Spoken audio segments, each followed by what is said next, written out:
కృపాభరితుడైన మా యేసు ప్రభువా, మీ ప్రశస్తమైన నామాన్ని బట్టి నిన్ను స్తుతిస్తున్నాను. మీరు బలమైన దేవుడు, ఘనమైన దేవుడు తండ్రి, దయాదాక్షిణ్య పూర్ణుడు ప్రభువా.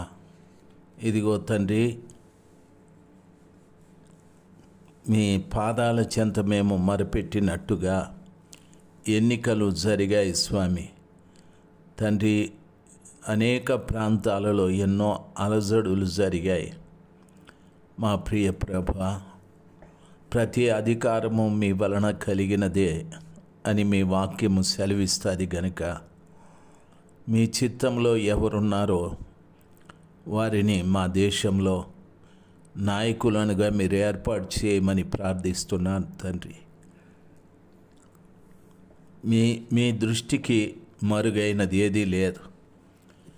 మమ్మలను మేము మీ చిత్తమునకు అప్పగించుకుంటూ ఉన్నాం.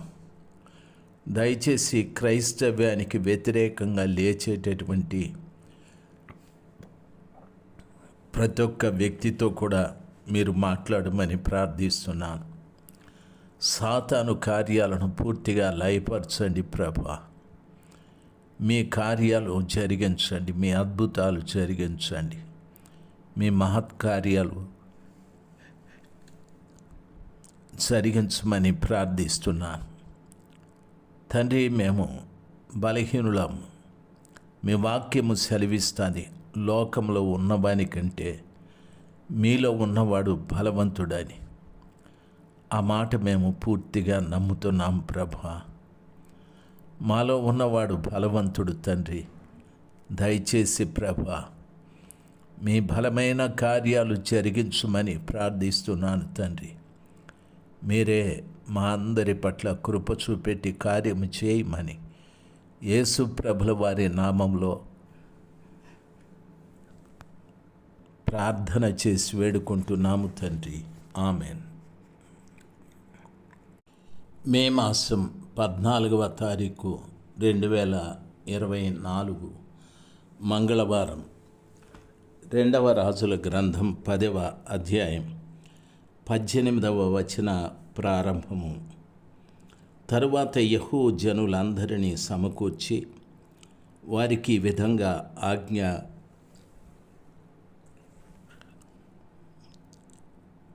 ఆజ్ఞ ఇచ్చాడు.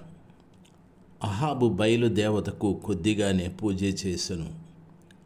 యెహూ అను నేను అధికముగా పూజ చేయబోచున్నాను. కావున ఒకడైనను తప్పకుండా బయలు ప్రవక్తలనందరినీ, వాని భక్తులనందరినీ, వారి యాజకులనందరినీ నా యొద్దకు పిలువనంపించుడి. నేను బయలునకు గొప్ప బలి అర్పింపబోచున్నాను గనుక రానివాడెవడో వాని బ్రతకనీయనని చెప్పాడు. అయితే బయలునకు మ్రొక్కు వారిని నాశనం చేయుటకై అతడు ఈ ప్రకారము కపటోపాయము చేశాను. మరియు యెహూ బయలునకు పండుగ నియమింపబడినదని చాటించుడని ఆజ్ఞ ఇయ్యగా వారలాగూ చాటించిరి. యెహూ ఇశ్రాయేలు దేశం అంతటిలోనికి వర్తమానము పంపించగా బయలునకు మొక్కు వారందరూ వచ్చిరి. రానివాడు ఒకడునూ లేడు. వారు వచ్చి బయలు గుడిలో ప్రవేశింపగా ఎచ్చటనో చోటు లేకుండా బయలు గుడి ఈ తట్టు నుండి ఆ తట్టు వరకు నిండిపోయాను. అప్పుడు అతడు వస్త్రశాల మీద ఉన్న అధికారిని పిలిచి, బయలునకు మ్రొక్కు వారికి అందరికీ వస్త్రములు బయటికి తెప్పించుమని చెప్పగా వాడు తెప్పించాను. యెహూను రేకాబు కుమారుడైన యెహోనాదాబును బయలు గుడిలో ప్రవేశింపగా, యెహూ యెహోవా భక్తులలో ఒకనినైనను ఇచ్చట మీ వద్ద నుండనీయక బయలునకు మొక్కువారు మాత్రమే ఉండునట్లు జాగ్రత్త చేయుడని బయలునకు మొక్కు వారితో ఆజ్ఞ ఇచ్చాను. ప్రియులారా, యెహూ బయలు దేవతలను ఆరాధించేటటువంటి ప్రజలందరినీ కూడా కపటోపాయముతో బయలు దేవాలయంలోనికి రప్పించాడు.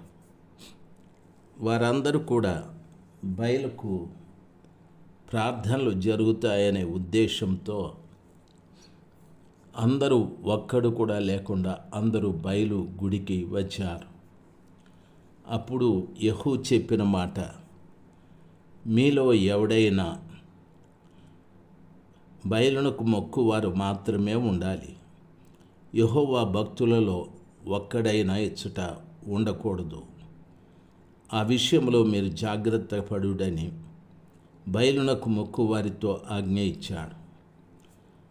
బలులను దహన బలులను అర్పించుటకై వారు లోపల ప్రవేశింపగా యెహూ 80 మందిని బయట కావలి ఉంచి, నేను మీ వశము చేసిన వారిలో ఒకడైనను తప్పించుకొని పోయిన ఎడల వాని ప్రాణమునకు బదులుగా వాని పోనిచ్చిన వాని ప్రాణము తీతునని వారితో చెప్పి ఉండెను.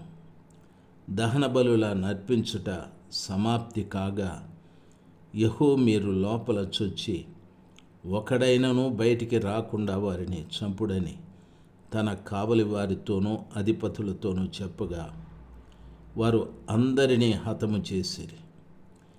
పిమ్మట కావలి వారును అధిపతులను వారిని బయట వేసి బయలు గుడి ఉన్న పట్టణమునకు పోయి బయలు గుడిలోని నిలువు విగ్రహములను బయటికి తీసుకొని వచ్చి వాటిని కాల్చివేసిరి. మరియు బయలు ప్రతిమ గుడిని కింద పడగొట్టి దాన్ని పెంట ఇల్లుగా చేసిరి. నేటి వరకు అది అలాగే ఉన్నది. ఈ ప్రకారం యెహూ బయలు దేవతను ఇశ్రాయేలు వారి మధ్యన ఉండకుండా నాశనము చేశాడు. అయితే ఇశ్రాయేలు వారు పాపము చేయుటకు నెబాతు కుమారుడైన యరొబాము కారకుడైనట్లు యెహూ కూడా అందుకు కారకుడై బేతేలు, దాను అను స్థలములందున్న బంగారు దూడలను అనుసరించుట మానలేదు. కావున యెహోవా యెహూతో ఇలాగూ సెలవిచ్చాడు, నీవు నా హృదయాలోచన అంతటి చొప్పున అహాబు కుటుంబీకులకు చేసి నా దృష్టికి న్యాయమైన దాన్ని జరిగించి బాగుగా నెరవేర్చితివి గనుక నీ కుమారులు 4వ తరం వరకు ఇశ్రాయేలు రాజ్య సింహాసనం మీద ఆసీనులగుదురు. అయితే ఇశ్రాయేలు వారు పాపము చేయుటకు కారకుడైన యరొబాము చేసిన పాపములను యెహూ ఏమాత్రమును విసర్జించని వాడై ఇశ్రాయేలీయుల దేవుడైన యెహోవా నియమించిన ధర్మశాస్త్రమును పూర్ణ హృదయముతో అనుసరించుటకు శ్రద్ధాభక్తులు లేనివాడాయను. ప్రియులారా, గమనించాలి, యెహూ బయలునకు పూజ చేసే ప్రతి వారిని కూడా చంపేశాడు. బయలు దేవతని పనికి రాకుండా చేశాడు. బయలు గుడిని పెంట ఇల్లుగా మార్చేశాడు. ఇప్పుడు ఇశ్రాయేలీల దేవుడైన యెహోవాకు తాను నమ్మకమైన భక్తిపరుడుగా బ్రతకడం లేదు. ఆయన ఆ రోజున యరొబాము చేసినటువంటి ఆ దూడలను పూజించుట మానలేదాయన. ఇశ్రాయేలీల దేవుడైన యెహోవా యొక్క ధర్మశాస్త్రమును ఆయన పాటించలేదు, పూర్ణ హృదయంతో అనుసరించలేదు. దేవుని యందు శ్రద్ధాభక్తులు లేనివాడయ్యాడు. యరొబాము చేసిన పాపములకు యెహూ ఏమాత్రము విసర్జించని వాడై ఆయన వాటిని అనుసరిస్తూ వచ్చాడు. ప్రియులారా, గమనించాలి, యెహూ చేసిన కార్యాలు చాలా గొప్పవే. ఏలియా ప్రవక్త ప్రవచించిన ప్రవచన ప్రకారముగా అహాబు ఇంటి వారిని అందరినీ కూడా చంపించాడు.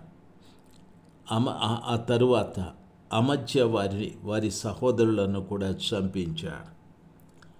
ఇప్పుడు అహాబు కుమారులు 70 మంది తలలు తీయించేశాడు. ఎన్నో కార్యాలు, అహాబు ఇంటి వారిని అందరినీ చంపేశాడు. కానీ ఆయన యెరోబాము అనుసరించిన పద్ధతిని అనుసరిస్తూ వచ్చాడు. బయలుదేవతని ఆరాధించేటటువంటి ఆ యాజకులను అందరినీ చంపేశాడు. ప్రియులారా, బాగా గమనించాలి. ఆ దేవాలయాన్ని పడగొట్టి పెంట ఇల్లుగా మార్చాడు. విగ్రహాన్ని పనికి రాకుండా చేశాడు. ఎన్నో కార్యాలు చేశాడు. కానీ ఈ ఒక్క విషయం, యెరోబాము అనుసరించిన పద్ధతిని, ఆ బంగారు దూడల్ని అనుసరించాడు. దేవుని యందు శ్రద్ధాభక్తులు లేనివాడైపోయాడు. మన జీవితాల్లో కూడా మనం ఎన్నో గొప్ప గొప్ప కార్యాలు చేయొచ్చు. ఏదో ఒక విషయంలో మనము తప్పిపోయామంటే నిజంగానే మనము దేనికి ప్రయోజనకారకులు అవుతాము, దేనికి ఉపయోగం అవుతాము. దేవుని బిడ్డలుగా మీకు నా మనవి, ప్రియులారా, గమనించాలి. మన భక్తి ఎప్పుడూ సంపూర్ణంగా ఉండాలి, కానీ అసంపూర్ణంగా ఉండకూడదు. ఓసారి ఒక ఆయన మాట్లాడుతూ అంటాడు, అయ్యా, నేను బాప్తిసం కూడా తీసుకున్నాను, కాకపోతే ఒకే ఒక చిన్న బలహీనత. ఏమంటే, ఎప్పుడైనా పండగ లేకపోతే ఏదైనా సహవాసం, బంధువులు వచ్చినప్పుడు నేను కొంచెం తాగుతాను, అదొక్కటే నాలో ఉండేది. ఇంకా 100కి 100 పాళ్ళు నేను పర్ఫెక్ట్ అని చెప్పాడు. దయచేసి గమనించాల్సింది, 100కి 100 పాళ్ళు పర్ఫెక్ట్ ఎక్కడ? బంధువులు వచ్చినప్పుడు తన పర్ఫెక్ట్నెస్ పోతుంది కదా, పండగ వచ్చినప్పుడు పోతుంది కదా. దయచేసి గమనించాలి. దేవుని యందు శ్రద్ధాభక్తులు కలిగి ఆ కృపగల దేవుని పూర్ణ హృదయంతో ఆరాధించే బిడ్డలుగా మనం ఉండాలి. అన్నీ చేసి ఏదో ఒకటి కొదువు ఉంటే దేవునికి అది ఇష్టమైనది కాదు. యెహూ ఆ రీతిగానే చేశాడు. ప్రియులారా, 31వ వచనం పూర్తి అయిపోయాది. దేవుడు మిమ్మల్ని దీవించుగాక. ఆమేన్.